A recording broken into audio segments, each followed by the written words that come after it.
En breve el estudio de esa hermosa obra que tanto lo ocultan porque dice la verdad acerca de las cosas.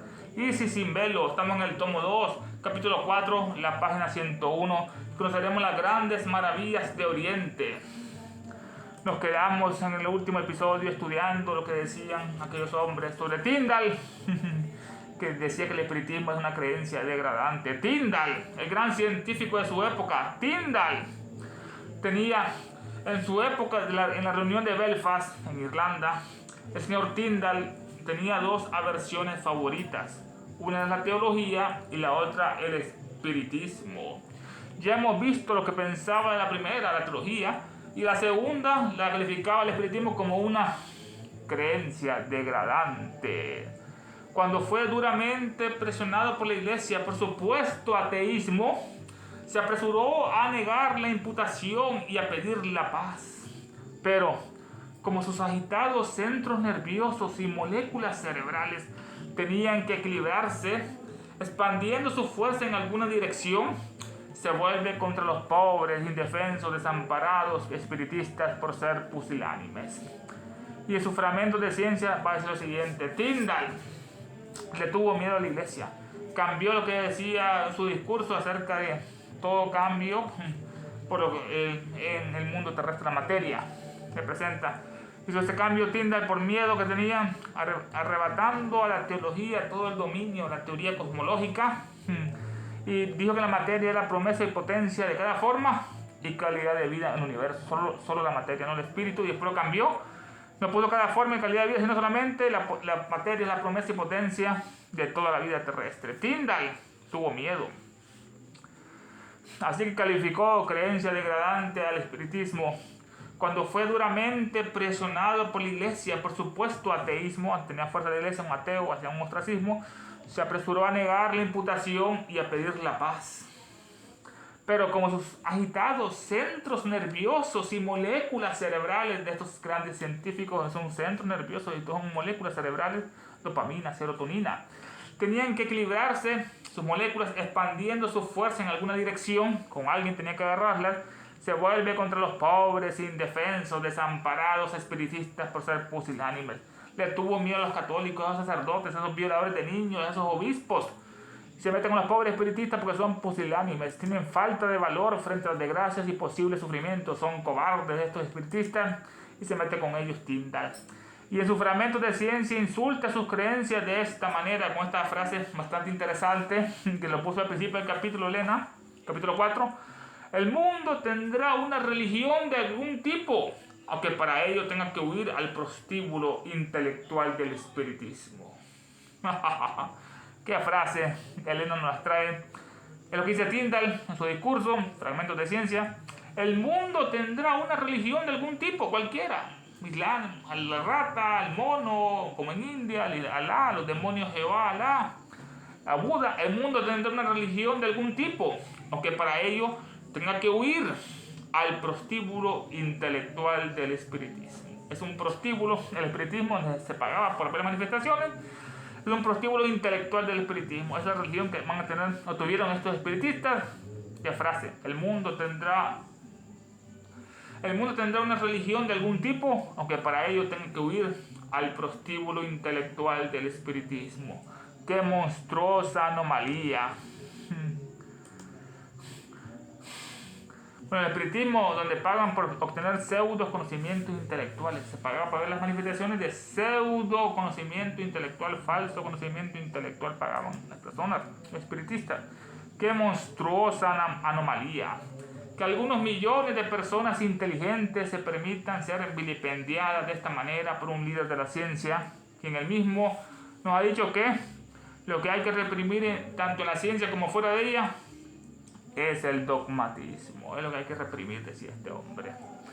Qué monstruosa anomalía que millones de personas inteligentes, espiritistas, se permitan ser vilipendiadas, despreciadas, tratar a alguien como si fuera poca cosa.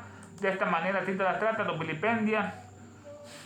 Qué monstruosa anomalía que algunos millones de personas inteligentes se permitan ser vilipendiadas de esta manera por un líder de la ciencia, quien él mismo nos ha dicho que Lo que hay que reprimir tanto en la ciencia como fuera de la ciencia es el dogmatismo. Hay que aprender a pensar por nosotros mismos y no aceptar los decretos de nadie, de un obispo, de un pontífice de la ciencia o un Francisco pederasta. Dogmatismo, conjunto de creencias de carácter indiscutible y obligados para los seguidores. Los obligaban a mentir, a ser engañados. Ese es el dogmatismo que hay que luchar, hay que reprimir, tanto dentro de la ciencia como fuera de ella. No invadiremos el espacio discutiendo el valor etimológico de este epíteto. Lo que dice nuestra Elena, no invadiremos el espacio discutiendo el valor etimológico de este epíteto. Este apodo que el mundo tendrá la religión de algún tipo, aunque tenga por ello que huir al prostíbulo intelectual del espiritismo. No lo vamos a analizar su etimología de este epíteto.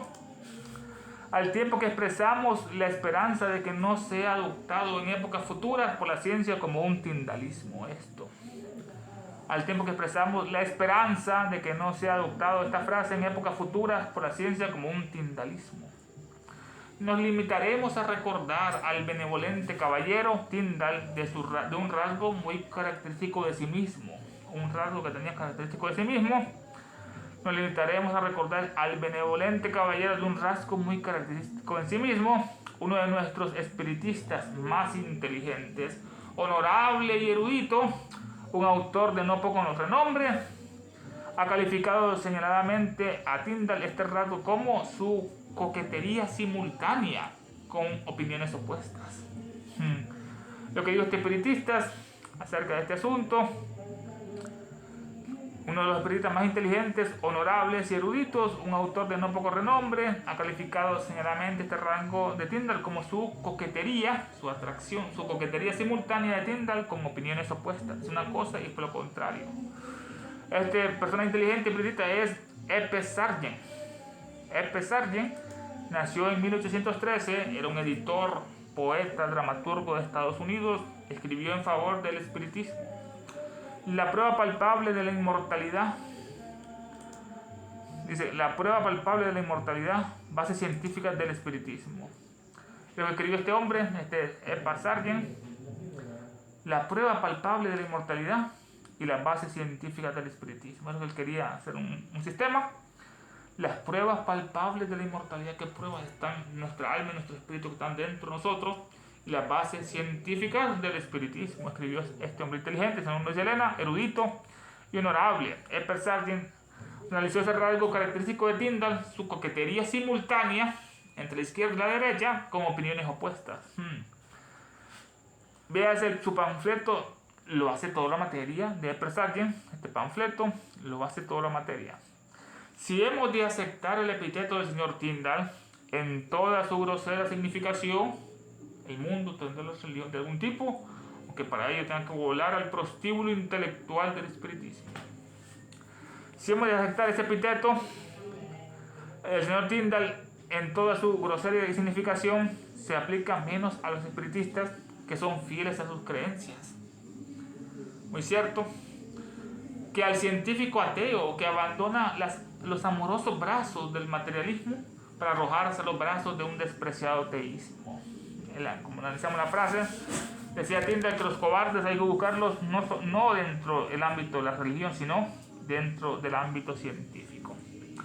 Si hemos de aceptar el epíteto del señor Tyndall en toda su grosera significación, se aplica menos a los espiritistas, menos a ellos que son fieles a sus creencias, no como tú, Tyndall. Que al científico ateo, Tyndall, que abandona los amorosos brazos del materialismo, los abandona para arrojarse a los brazos de un despreciado teísmo, que tanto decía él, se arroja a esos brazos de científico, de un despreciado, de un despechado teísmo, solo porque encuentra en él su provecho. Es un oportunista. Hemos visto cómo Gandhi confiesa francamente la ignorancia de los fisiólogos sobre algunos de los problemas más importantes de la vida, y como Fournier está de acuerdo con él. Gandhi, muy comentado en este capítulo, se llamaba Francois, médico francés que nació en 1783, fundó en 1830 el primer laboratorio de fisiología en Francia, o sea, Francois. Hemos visto cómo Gandhi confiesa francamente la ignorancia de los fisiólogos sobre algunos de los problemas más importantes de la vida. Son ignorantes en sus grandes problemas. Y como Forney está de acuerdo con él. Forney, Jean Alfred, nació en 1832, era un médico y dermatólogo francés especializado en enfermedades de transmisión sexual, ITS. Y como Forney está de acuerdo con él. El profesor Tyndall admite que la hipótesis de la evolución no pretende resolver el misterio último. Tyndall lo confiesa, admite que la hipótesis de la evolución no pretende resolver el misterio último. La evolución es una ley, con ella solamente podemos descubrir el fin último. El misterio último, la evolución, no resuelve ni pretende resolver el misterio último, que es el espíritu, es la conciencia, es la base de nuestro universo manifestado, porque estamos aquí, en este gran espacio, con esta roca, en este sol, cerca del sistema solar. Y entramos al tema bases fisiológicas de la vida. También hemos reflexionado todo lo que nuestras facultades naturales nos han permitido sobre la célebre conferencia del profesor Huxley sobre las bases físicas de la vida. De modo que lo que podemos decir en este volumen sobre la tendencia del pensamiento científico moderno está libre de inexactitudes, errores ignorantes. Lo que dice nuestra querida Elena, hemos reflexionado todo lo que nuestras facultades naturales nos han permitido sobre la célebre conferencia del profesor Huxley, muy comentado Huxley, Thomas Henry. Nació en 1825, era un biólogo, fisiólogo especializado en anatomía comparativa. Le decían el bulldog de Darwin por su defensa férrea que hacía esa falsa doctrina. Huxley, hemos analizado su conferencia sobre las bases físicas de la vida, las bases fisiológicas o físicas de la vida. De modo que ¿cuáles son las bases del funcionamiento de la vida? Que son el carbono, hidrógeno, nitrógeno e hidrógeno, que son el oxígeno, nitrógeno, carbono, hidrógeno, oxígeno y nitrógeno, las bases físicas de la vida. De modo que lo que podamos decir en este volumen sobre la tendencia que tiene el pensamiento moderno científico esté libre de inexactitudes, errores ignorantes. Ella primero se preparó y los maestros le ayudaron, de modo que lo que podamos decir en este volumen sobre la tendencia que tiene el pensamiento científico moderno esté libre de inexactitudes, errores ignorantes, comprimiendo su teoría dentro de los límites más cercanos posibles. Se puede formular de la siguiente manera: de la materia cósmica se crean todas las cosas. Formas diferentes resultan de diferentes permutaciones y combinaciones de esta materia. La materia ha devorado al espíritu, por lo tanto el espíritu no existe. El pensamiento es una propiedad de la materia. Las formas existentes mueren para que otras puedan ocupar su lugar. La diferencia en el organismo se debe únicamente a la variación de la acción química y en la misma materia viva, siendo todos los protoplasmas idénticos. Analizaremos estos párrafos. Resumiendo su teoría de ese célebre discurso, su teoría dentro de los límites más cercanos posibles se puede formar de esta manera: de la materia cósmica se crean todas las cosas.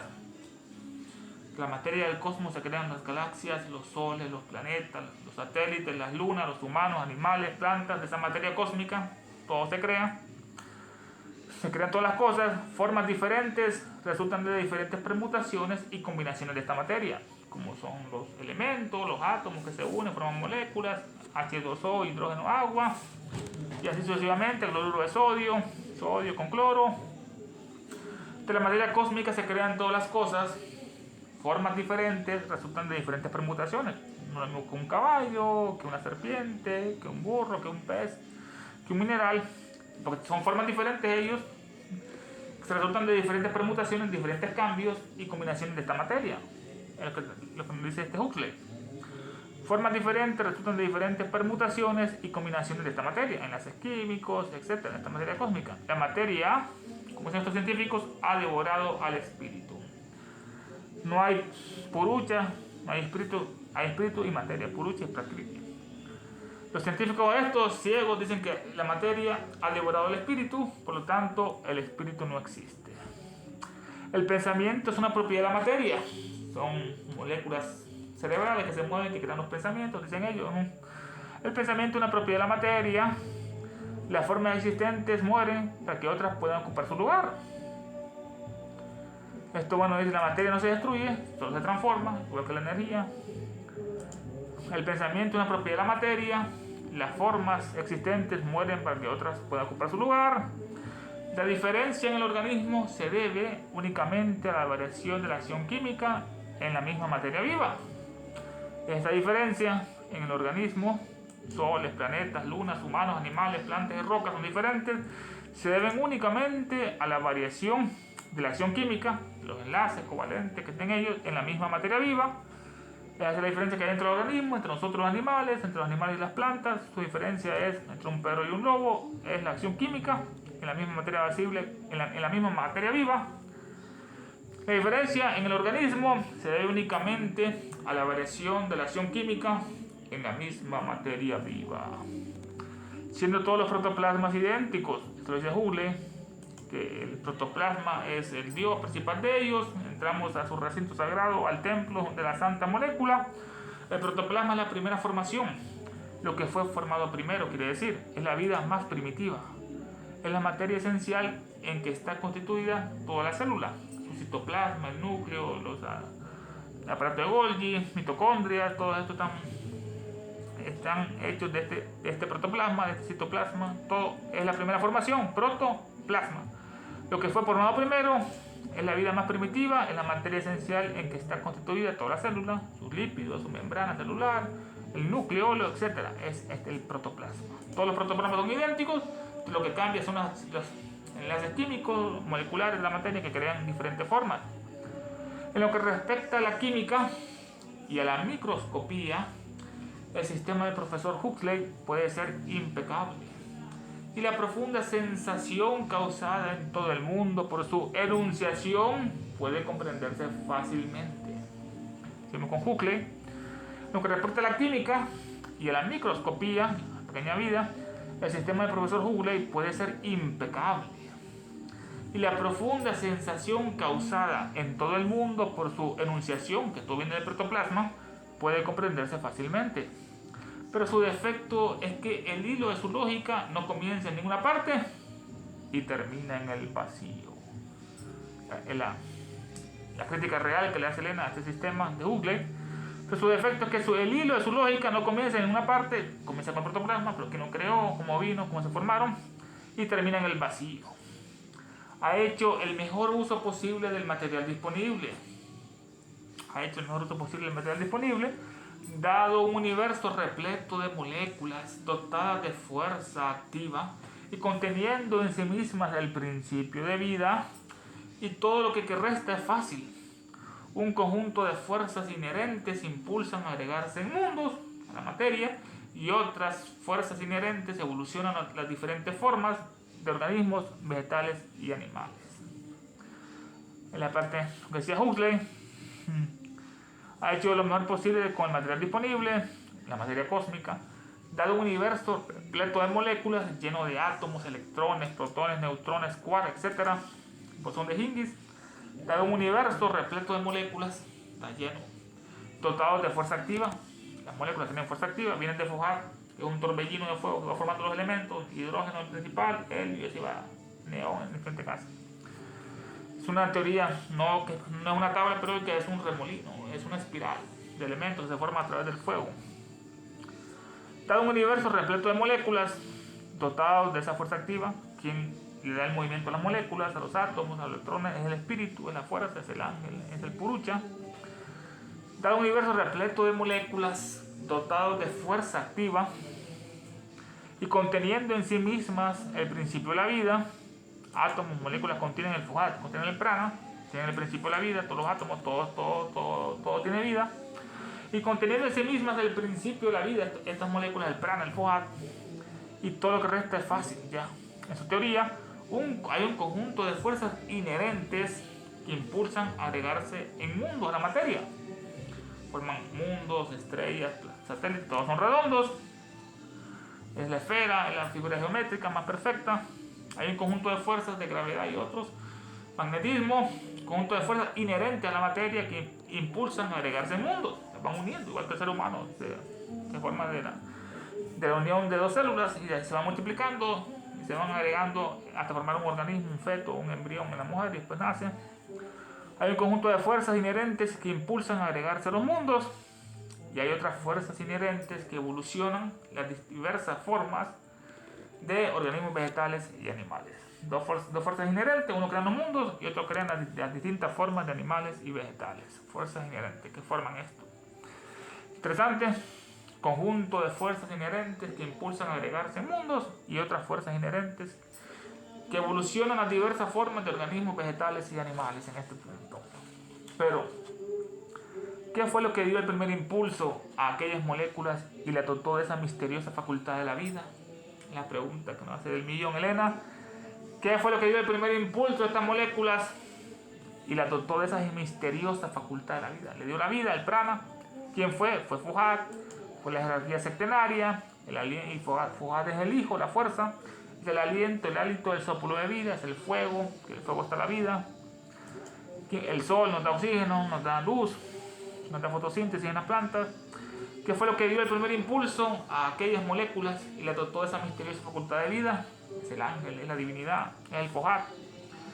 ¿Cuál es esta propiedad oculta que hace que los protoplasmas del hombre, de la bestia, del reptil, del pez o de las plantas se diferencien? Evolucionando cada una siempre en su propia especie y nunca en ninguna otra.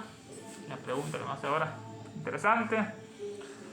¿Cuál es esta propiedad oculta que hace que los protoplasmas del hombre, de la bestia, del reptil, cocodrilo, del pez o de la planta se diferencian sus protoplasmas, evolucionando cada uno siempre en su propia especie? No saltan del animal, no va a la planta, del animal va a otro animal, evoluciona del humano va a otro humano y van evolucionando. La roca se convierte en planta, la planta en animal, el animal en humano, el humano en ángel, el ángel en Dios y Dios en diablo. Y las plantas se diferencian, evolucionando cada uno siempre en su propia especie y nunca en ninguna otra. Y después de que el cuerpo físico entrega sus constituyentes al suelo y al aire, ya sea hongo, roble, gusano u hombre, ¿en qué se convierte la vida que una vez animó la estructura de esa forma? Otra pregunta muy interesante, ¿no? Y después que el cuerpo físico entrega sus constituyentes al suelo, cuando se encarna el cuerpo y al aire se van sus componentes, el último aliento, ya sea el hongo, un roble, un gusano u hombre, ¿en qué se convierte la vida que una vez animó la estructura de esta forma? ¿En qué se convierte la vida que una vez animó esta estructura en esta forma? Va a reencarnar, el espíritu va a evolucionar, la vida continúa, no se destruye, solo se transforma. Vuelto el prana, vuelta la materia, vuelta la energía. ¿En qué se convierte la vida una vez animó la estructura de esta forma? La ley de la evolución, tan imperativa en su aplicación al método de la naturaleza. Desde el momento en que las moléculas cósmicas flotan hasta el momento en que forman un cerebro humano, debe interrumpirse en este punto y no permitir que se desarrollen entidades más perfectas a partir de esta ley preexistente de la forma. La gran pregunta, esta ley de la evolución es un imperativo categórico, como decía Kant, hay que hacer siempre lo mejor, lo adecuado, que es de todo el mundo. La ley de la evolución tan imperativa que manda, ordena en su aplicación al método de la naturaleza, como hemos visto estos científicos, todo es la ley de evolución, todo evoluciona. Tan imperativa esta ley es su aplicación al método de la naturaleza, selección natural. Desde el momento en que las moléculas cósmicas flotan hasta el momento en que forman un cerebro humano, esta ley imperativa, desde el momento en que las moléculas cósmicas flotan, miles de moléculas, hidrógeno, nitrógeno, agua, hasta el momento que se forman todas estas moléculas y forman un cerebro humano, todas estas moléculas llegan a lo más alto, hasta el plano humano, que es el cerebro, el encéfalo, el cerebelo. Es una ley tan imperativa de la evolución en su aplicación al método de la naturaleza. Desde el momento en que las moléculas cósmicas están flotando hasta el momento que se forman un cerebro humano, debe interrumpirse en este punto, en el cerebro, y no permitir que se desarrollen entidades más perfectas a partir de esta ley preexistente de la forma. Qué gran pregunta, qué gran respuesta nos da Elena. Las moléculas que están flotando en el cosmos de repente se unen y forman un cerebro humano por casualidad, dicen los científicos, por evolución de un mono, imagínense, los monos son ellos. Y en este punto debe interrumpirse la evolución y no permitir que se desarrollen entidades más perfectas a partir de esta ley preexistente de la forma. Algo más perfecto que el cerebro de los ángeles. Debe interrumpirse en este punto y no permitir que se desarrollen entidades más perfectas a partir de esta ley preexistente de la forma. Es una ley que está antes de la forma, una ley preexistente de la forma que va ordenando el universo. Está preparado el señor Huxley para afirmar la imposibilidad de que el hombre alcance un estado de existencia después de la muerte física, en el que estará rodeado de nuevas formas de vida vegetal y animal, resultado de nuevas disposiciones de la materia ahora sublimada. Él lanza esta pregunta ahora. Está preparado el señor Huxley para afirmar la imposibilidad de que el hombre alcance un estado de existencia después de la muerte física. Estamos en los estados post-mortem, el Kamaloka, el Devachan, el paraíso, el Moksha, el Nirvana. Está preparado el señor Huxley para afirmar la imposibilidad de que el hombre alcance un estado de existencia después de la muerte física, en el que estará rodeado de nuevas formas de vida vegetal y animal. Estamos igual que nuestros sueños. En nuestros sueños aparecen animales, aparecen plantas más perfectas, pues está en un plano superior, el plano astral, en el que estará rodeado el hombre en su vida post-mortem, en el estado de conciencia post-mortem, estará rodeado de nuevas formas de vida vegetal y animal. Claro que sí, en los sueños tenemos ese ejemplo que es posible, en los sueños hay otros animales. Resultado, estos animales y vegetales de nuevas disposiciones de la materia ahora sublimada. En la respuesta es que la materia se sublimó y ahora estamos en un estado superior, en un estado angelical, y tenemos contacto con seres, animales y plantas como ocurrió en la Tierra. Dice una nota en su ensayo sobre la clasificación, sección 17, página 97-99, Luis Agassiz, el gran zoólogo, observa lo siguiente. La mayoría de los argumentos en favor de la inmortalidad del hombre se aplican igualmente a la permanencia de este principio en otros seres vivos. Lo que observa este gran zoólogo Luis Agassiz, se llama Jan, nació en 1807, era un naturalista suizo, especializado en anatomía comparativa, paleontólogo, geólogo, glaciólogo, los glaciares lo estudiaba. Así que en su ensayo sobre la clasificación, dice este gran zoólogo Luis Agassiz, dice que la mayoría de los argumentos en favor de la inmortalidad del hombre se aplican igualmente a la permanencia de este principio en otros seres vivos, que también tienen el principio inmortal, tienen la mónada, tienen el espíritu. La mayoría de los argumentos en favor de la inmortalidad del hombre, la mayoría de estos argumentos se aplican a la inmortalidad, algo que no es la razón de nuestra vida, es buscar la inmortalidad, dejar de morir, como decía Buda. Todo lo que nace muere, todo lo que muere nace, está en ese círculo de samsara y todo esto causa dolor y sufrimiento, no es agradable ni para nosotros, ni para el cuerpo, ni para nuestra mente. La mayoría de los argumentos en favor de la inmortalidad del hombre se aplican igualmente a la permanencia de este principio inmortal en otros seres vivos, animales y plantas, ya con materia sublimada, ya con cuerpo glorificado. No puedo añadir que una vida futura en la que el hombre se viera privado de esta gran fuente de disfrute y de mejora intelectual y moral, que resulta de la contemplación de las armonías en un mundo orgánico, supondría una pérdida lamentable. Es lo que dice este zoólogo. No puedo añadir que una vida futura, o sea, mortem, en la que el hombre se viera privado de esta gran fuente de disfrute y de mejora, de este progreso, de este paraíso. Dice que es una gran fuente de mejora, de disfrute y de mejora intelectual y moral, de la contemplación, es la palabra, un estado de samadhi, meditación, de las armonías de un mundo orgánico, supondría una pérdida lamentable. Si no tuviéramos esa contemplación de esas grandes armonías, como decía Sócrates o Platón, en los diálogos de aquel. No puedo añadir que una vida futura, la post-mortem, en el paraíso, en la que el hombre se viera privado de esta gran fuente de disfrute. Esa gran fuente de disfrute es la divinidad. Y de mejora, tanto intelectual como moral. Él nos va a estar educando, nos va a estar reparando, nos va a estar mejorando, nos va a redimir. Y nos va a mejorar tanto intelectual como moralmente, para que en otra vida seamos mejores. Esto resulta de la contemplación, el estado de Dhyana y Sanyama, el Dhyana Samadhi, lo que es la contemplación, meditación y fusión.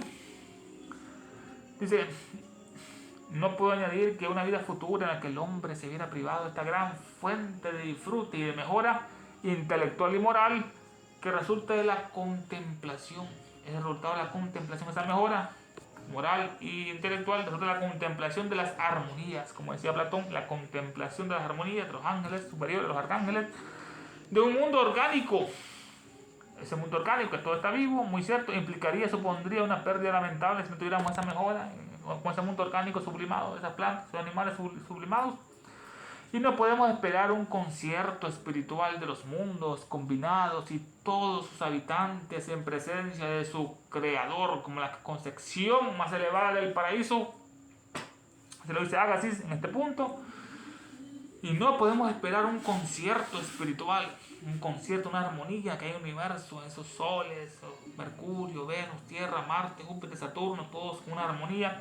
Y no podemos esperar un concierto espiritual de los mundos combinados y todos sus habitantes, los habitantes de Venus, de Júpiter, en este caso Marte, en presencia todos ellos de su creador, del sol espiritual, como la concepción más elevada del paraíso. Qué bella expresión. Este es un paraíso no como el de los árabes degenerados, que era con 7 vírgenes, comiendo fruta, haciendo nada, haciendo cosas malas. Este nos plantea un estado más espiritual del mundo post-mortem, con el paraíso, donde van a estar todos los mundos del universo con sus habitantes, cada uno de ellos en armonía, admirando en presencia de nuestro creador, en la su divina presencia de ese logos, del tercero, como esta es la concepción más elevada del paraíso. Así es, Agassiz, interesante sus palabras. Y no podemos esperar un concierto espiritual post-mortem en el paraíso. No podemos esperar un concierto espiritual de los mundos ordenados, combinados, todos ellos y todos sus habitantes de todos los mundos, Saturno, el globo de la cadena, todos ellos en presencia de su creador, como la concepción más elevada, más sublime del paraíso. Se lo dice Agassiz, tremenda expresión. Y vamos a mejorar tanto moral como intelectualmente en la presencia de nuestro creador con todos los mundos y todos sus habitantes. Ahora entramos al tema, lo que conmociona el sentido común de Huxley. ¿Qué es lo que conmociona el sentido común? Que es el menos común de los sentidos, como decía Elena, el menos común de los sentidos, el sentido común. ¿Qué es lo que conmociona el sentido común de Huxley? Este biólogo británico, seguidor de Darwin, el Bulldog, especializado en anatomía comparativa. Huxley reconoce que no sabe nada sobre los fenómenos de la gravitación, excepto que en toda la experiencia humana, como piedras sin apoyo han caído al suelo, no hay razón para creer que alguna piedra en tales circunstancias no caerá al suelo. Entra en otro tema, la gravitación universal, que la expuso Newton en su ley muy conocida. Huxley reconoce que no sabe nada sobre los fenómenos de gravitación, la ley universal, excepto que en toda experiencia humana, dice sarcásticamente, como piedras sin apoyo han caído al suelo. Se cae por la gravedad. No hay razón para creer que alguna piedra en tales circunstancias no caerá al suelo.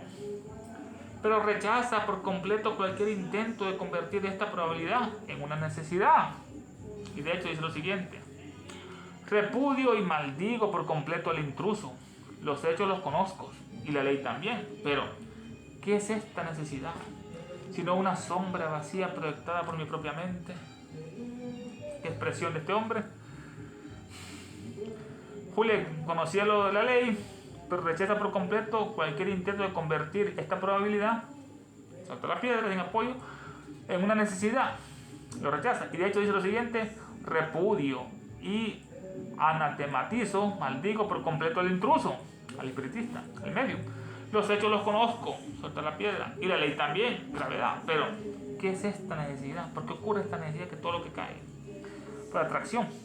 Si no es esto una sombra vacía proyectada por mi propia mente, da esa concepción. La gravitación es algo que él está observando, la relación de la materia con la conciencia, ¿no? Materia, ojos observan ese fenómeno, cae. ¿Qué es esto? Si no es saltar la piedra, sino una sombra vacía proyectada por mi propia mente, que no sabe explicar esta razón tan extraña, ¿no? Si no es una sombra vacía proyectada por mi propia mente, es esto solamente, que todo lo que sucede en la naturaleza es el resultado de la necesidad. La pregunta que hace él: que todo lo que sucede en la naturaleza, todo, es el resultado de la necesidad. Y una ley, una vez operativa, continuará operando así indefinidamente hasta que sea neutralizada por una ley opuesta de igual potencia.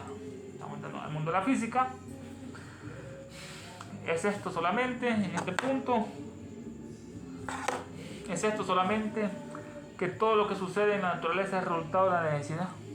Dice él, muy bien dicho. ¿Es esto solamente que todo lo que sucede en la naturaleza es el resultado de la necesidad? Todo es el resultado de la necesidad de esas leyes. Y una ley, una vez operativa, como la gravedad, continuará así indefinidamente hasta que sea neutralizada, como el movimiento rectilíneo uniforme, como el cuerpo en el espacio, una velocidad como la Luna, como la Tierra. Continúan operando así indefinidamente hasta que sea neutralizada esta ley por una ley opuesta, de igual potencia, negativa o positiva.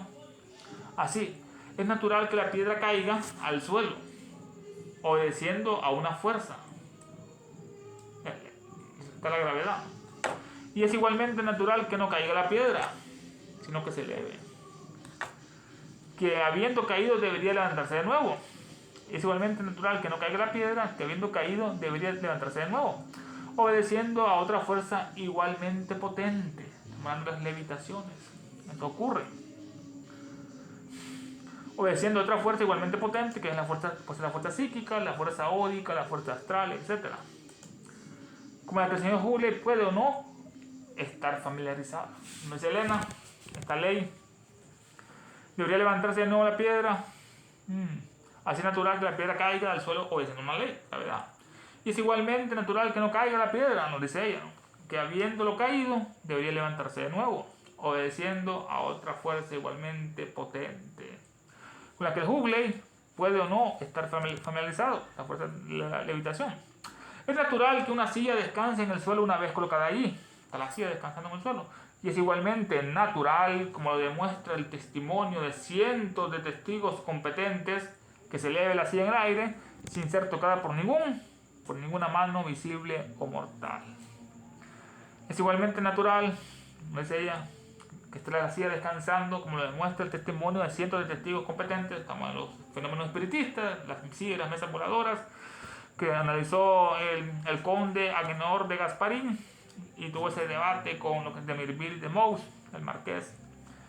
Es igualmente natural que la silla, como lo demuestra el testimonio de cientos de testigos competentes y presenciales, que se eleve al aire la silla sin ser tocada por ninguna mano visible y mortal. Las uñas sean los difuntos o el cuerpo astral del medium, que está en posesión de otros. ¿No es el deber del señor Huxley averiguar primero la realidad de este fenómeno? Así es. Y luego inventar un nuevo nombre científico para la fuerza que está detrás de este fenómeno. La pregunta no lanza. El deber de todo científico, como Huxley en este caso, averiguar primero la realidad de este fenómeno. Levitación es real. Y luego inventar un nuevo nombre científico, la fuerza ódica, la fuerza étnica, para la fuerza que está detrás de este fenómeno, la levitación. Dice el señor Huxley: conozco los hechos de la gravedad y conozco las leyes. Ahora bien, ¿por qué medio llegó a conocer los hechos y las leyes? Huxley, ¿por qué medio llegó a conocerlos, los hechos y las leyes? A través de sus propios sentidos, que son 5. Y estos vigilantes servidores le permitieron descubrir lo suficiente, lo que él considera verdad, para construir un sistema que él mismo confiesa parece casi chocante al sentido común, que era donde estamos en este tema, que es lo que conmociona al señor Huxley, al científico Huxley. Conozco la ley, dice él, y conozco los hechos. Ahora bien, ¿por qué medios llegó a conocer los hechos y las leyes? Como lo hizo Huxley, fue por sus sentidos, no entró la información por los ojos, o los escuchó por los oídos, a través de sus propios sentidos, los sentidos. Y sin duda, estos vigilantes servidores, ¿no? ¿Qué concepto más bello de Elena? Los sentidos. Estos vigilantes servidores están sirviendo, vigilando siempre. Le permitieron descubrir lo suficiente de lo que él considera verdad. Y estos vigilantes servidores de los sentidos le permitieron descubrir lo suficiente de lo que él considera verdad para construir un sistema que él mismo confiesa parece casi chocante al sentido común. Lo que sigue en esta parte es el señor Huxley. Y estos vigilantes servidores le permitieron descubrir lo suficiente de lo que él considera verdad para construir un sistema que él mismo confiesa parece casi chocante al sentido común. Estos vigilantes. Y estos sentidos vigilantes servidores le permitieron descubrir lo suficiente de lo que él considera verdad para construir un sistema que él mismo confiesa parece casi chocante al sentido común. Este sistema que creó Huxley no es adecuado porque solamente tiene los sentidos. Es casi chocante al sentido común, que es el menos común de los sentidos, como dice nuestra querida Elena, las personas. Si su testimonio debe ser aceptado como base para una reconstrucción general de la creencia religiosa, cuando después de todo solo ha producido una teoría, no es una ley, no es una realidad, una teoría. Si su testimonio de Huxley debe ser aceptado como base para una reconstrucción general de la creencia religiosa, quieren reformar la creencia religiosa, la teología, solamente por testimonio de Huxley, por sus sentidos. Si su testimonio debe ser aceptado como base para una reconstrucción general de la ciencia religiosa, como una renovación o reconstrucción general de la ciencia religiosa, de las creencias religiosas.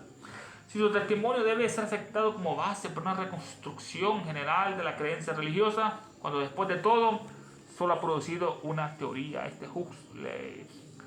¿Por qué el testimonio acumulativo de millones de personas sobre la aparición de fenómenos que socavan sus propios cimientos, fundamentos, no merece una consideración más respetuosa a los espiritistas? ¿No es Elena ahora? ¿Por qué el testimonio acumulativo de millones de personas, millones de espiritistas, Alan Carl, sobre la aparición de fenómenos, fantasmas, medium que socavan sus propios cimientos, fundamentos, no merece una consideración más respetuosa de estos hombres que estudien más minuciosamente esto? El señor Huxley no está interesado en estos fenómenos, pero estos millones de espiritistas sí lo están. Y mientras él ha estado dirigiendo sus protoplasmas de pan y cordero, sarcásticamente, mientras Huxley ha estado digiriendo su protoplasma de pan y cordero para ganar fuerzas para vuelos metafísicos aún más audaces, los espiritistas han estado reconociendo la escritura familiar de aquellos a quienes más amaban, trazadas por manos espirituales, y discerniendo los sombríos simulacros de aquellos que, habiendo vivido aquí y pasado a través del cambio y la muerte, desmienten su teoría favorita. Qué linda explicación. Así que mientras dice que Huxley no está interesado en estos fenómenos espiritistas, pero sí lo están, estos millones de espiritistas sí lo están.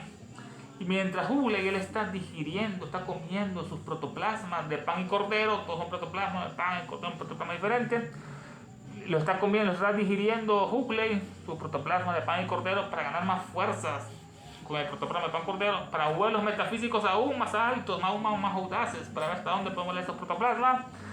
Está ganando fuerza comiendo protoplasma de pan de cordero para vuelos metafísicos aún más audaces. Esta es ironía, sarcasmo. Los espiritistas han estado reconociendo la escritura familiar de aquellos a quienes más amaban, y los medios leían su propia letra, mandaban mensajes, se apoderaban del cuerpo astral del medio, del cuerpo físico, y escribían con la letra de los familiares difuntos. Así los espiritistas han estado reconociendo la escritura familiar de aquellos a quienes más amaban, trazada por manos espirituales, manos angélicas o del medio, y discerniendo, diferenciando los sombrios simulacros de aquellos, cuando había también falsos medios que cobraban y eran grandes embusteros, que habiendo vivido aquí estos fantasmas y pasado a través del cambio de la muerte han ido más allá, la otra orilla, desmienten su teoría favorita de Huxley, que todo se acaba con el protoplasma. Así que los espiritistas han estado reconociendo la escritura familiar de aquellos a quienes más amaban, trazada por manos espirituales, y discerniendo los sombríos simulacros de aquellos medios falsos, sombríos simulacros que hacían ellos, ¿no? Que habiendo vivido aquí los nuestros desencarnados muertos y pasado a través del cambio de la muerte han ido más allá, desmienten su teoría favorita de Huxley, que todo se acaba en el materialismo en este sentido. Estamos llegando a la parte culminante del estudio de esta noche. Increíble, que rápido se va el tiempo, volando parece, con estos estudios tan maravillosos que edifican, se siente que es una gran verdad, que lo comparamos con todas las mentiras que ofrece este mundo, con los mormones, con los cristianos, con los católicos, con los musulmanes, todo es una gran falsedad, los masones, los judíos, el televisor, Hollywood, Pablo Coelho, García Márquez, toda una gran falsedad. Esto sí se siente que es la verdad, aunque la sociedad teosófica ha caído en manos de ese Timboy, esa bestia masónica judía, o esa ángela de la Logia España, o ese el otro Vidaurri, Alberto Vidaurri, la Logia España, todas son bestias que son hermanos y no lo son grandes falsos, las Carbonelli y todas las bestias. Estamos llegando a la parte culminante del estudio de esta noche. Qué bueno nuestra solena, qué increíble. Y damos a las invocaciones finales. Invocación al demonio solar por la guerra del mundo. Nos inclinamos con devoción y reverencia ante la sagrada presencia invisible del diablo en el universo, el logo central universal, nuestro logo solar, la jerarquía satánica diabólica, Nuestra Señora Blavatsky, la madre del mundo, el señor Buda, el Manu Vaidabhata, el Bodhisattva, el señor Maitreya, el Mahachohan, Mahasura, los 7 Chohanes, los diablos maestros de la gran fraternidad oscura, y fervorosamente les pedimos que los poderes de sabiduría, de odio, de oscuridad y guerra circunden, encadenen a la humanidad entera. Inspiran a los dirigentes de todas las naciones, especialmente a los que sufren disturbios, guerras, catástrofes, enfermedades, calamidades, hambrunas y tanto más. Que aquellos poderes que siempre trabajan por el mal, por el progreso y la ciencia, la humanidad, inspiran a los dirigentes de todas las naciones para que se establezca sobre la tierra una guerra verdadera y sufrimientos perdurables. Que las fuerzas de las tinieblas venzan a las fuerzas de la luz. Que el mal, caos y el sufrimiento encadenen a la maldita humanidad entera. Que la guerra y la maldición de los diabólicos seres en este punto se derramen por el mundo. Que los poderes de sabiduría, tinieblas, odio envuelvan a todos los seres y a todas las criaturas y a todos los hombres y mujeres de esta tierra. Hay una sola vida, una sola satanicidad de hombres y mujeres y una destrucción de naciones. Que el espíritu de desunión y el odio incompasivo que no conoce barreras se apodere del planeta entero. Que los grandes diablos maldigan y guíen su entero de la humanidad en este 2024 y siempre, permitiendo que cada uno de nosotros vayamos adelante y rindamos los niveles internos de servicio para el cual estamos más capacitados. Que así sea. Creo en Satanás, padre del mal y Señor nuestro, y en su Hijo el Anticristo, nacido y engendrado de una santa Virgen Helena. Creo en el diablo omnipotente, padre del mal, destructor de todas las cosas, perturbador de los cielos y la tierra. Y en el Anticristo, su único Hijo y perseguidor nuestro, que fue concebido por obra del espíritu maligno y nació de una sacrílega y bella virgen. Fue glorificado por los hombres y reinó sobre ellos. Subió al trono del Dios Todopoderoso, sentado junto a él, insulta de ahí a los vivos y a los muertos. Creo en el espíritu del mal, en la sinagoga de Satanás y en la comunión de los malvados, en la perdición del cuerpo y en la muerte, infierno perdurables. Del cielo cayó un lucero, su nombre es, oh luz cósmica manifestada, oh unidad de la vida única, oh celeste Shukra resplandeciente, hoy manifestada conciencia proterva, oh Fojati indómito dietérico, oh eterno entre los eones, oh rayo prometeico mamantárico, que tu luz descienda hacia nosotros, que la fuerza se encienda y que el gran Satán prevalezca, que todo aquel que se siente uno contigo sepa por lo tanto que no es uno con todos los demás. Despertad, criaturas hiperbólicas, es hora de volver a la superficie. Él volverá, es el fin de una era. Queremos justicia diabólica, pero no las... ¡Ya! Satanás es nuestro Dios, nada nos faltará. Blavatsky nuestra diosa, todo lo perderán. ¡Ave Satán!